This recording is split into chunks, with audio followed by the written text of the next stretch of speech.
공공임대를 확대한다는 정부의 부동산 대책에 정치권은 시큰둥한 반응입니다. 국민의힘은 호텔 전월세 대책에 실소가 나온다며 차라리 정책을 포기하고 시장에 맡기라고 비판했습니다. 민주당은 무조건적인 비판을 경계하고는 있지만은 내부적으로 정책 실효성에 의문을 제기하는 목소리가 나오고 있습니다. 국회 연결합니다. 이현아 기자. 네, 국회입니다. 네, 전세 대책에 대한 정치권의 반응은 썩 좋지는 않군요.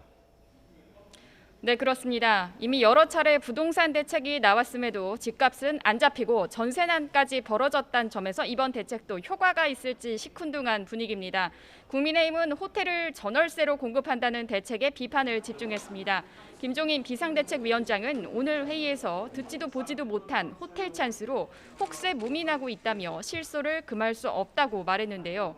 이 정부가 부동산 대책을 20번 넘게 발표하고도 한 번도 목표를 달성하지 못했다면서 차라리 정책을 포기하고 부동산 시장에 모두 맡기는 방안을 강구하라고 촉구했습니다. 반면 더불어민주당은 국민의힘이 대책의 일부만 강조해 비판하는 것을 경계하고 있습니다. 민주당 한정혜 정책위의장은 YTN과의 통화에서 호텔 개조 정책은 코로나19로 인한 공실 증가까지 고민해 1, 2인 가구를 위해 내놓은 대책이라면서 무조건적인 비판을 경계했습니다.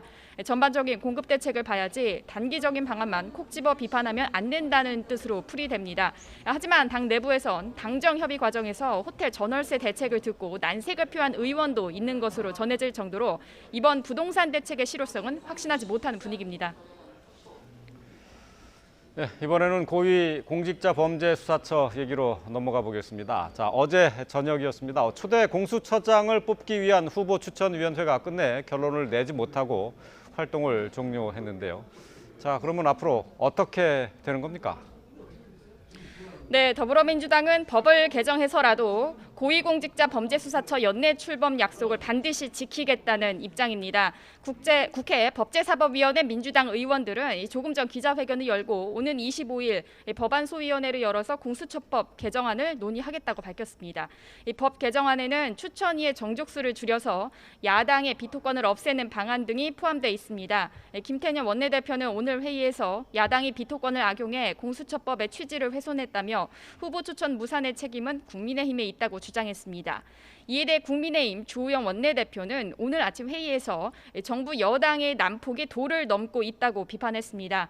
그러면서 주 원내대표는 민주당은 무엇이 두려워서 자기들 마음에 드는 사람을 공수처장으로 지명하려고 법까지 바꾸려 하냐며 후안무치하다고 덧붙였습니다.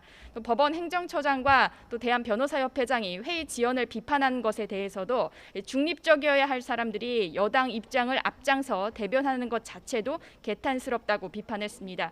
국회 법제사법위원회 국민의힘 의원들이 앞서 현재 기자회견을 열고 있는데요. 박병석 국회의장의 중재를 촉구한 것으로 전해졌습니다. 지금까지 국회에서 YTN 이현아입니다.